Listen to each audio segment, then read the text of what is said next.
The Huffington Post was forced to apologize after they used Zayn Malik's photo in an ISIS-related article. Now, Zayn Malik was one of the stars from One Direction, right? Yes, yes, it's One Direction.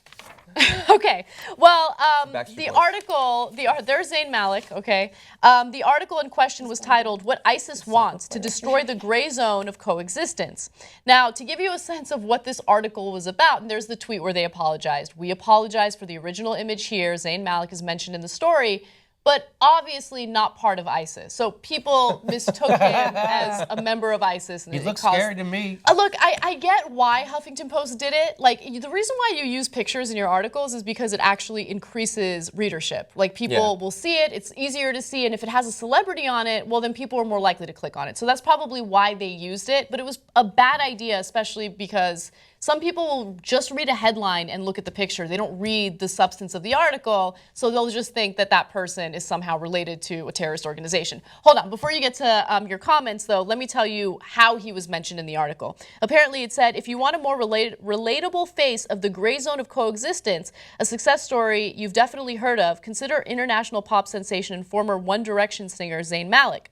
The terror group despises Muslims of all stripes who reject their bankrupt ideology and look to the West for hope. So basically, they're using him as an example of a Muslim who does not endorse in any way, shape, or form the terrorist activities or even the ideology of people in in ISIS.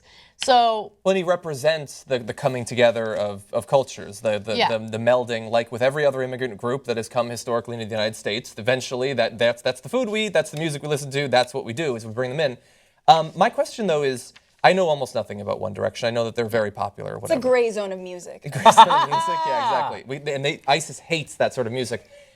What overlap could there possibly be between people reading Huffington Post articles about ISIS and people who recognize Zayn Malik based on a photograph? Oh yeah, a lot. Really? Oh, for sure, yeah.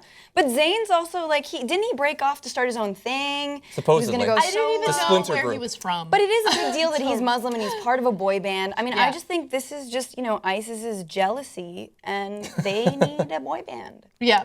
You know, just put down the arms, bring up the microphones. Let's go. They've already got a magazine. Why not some sort of competitor to Spotify? I think they could set it up.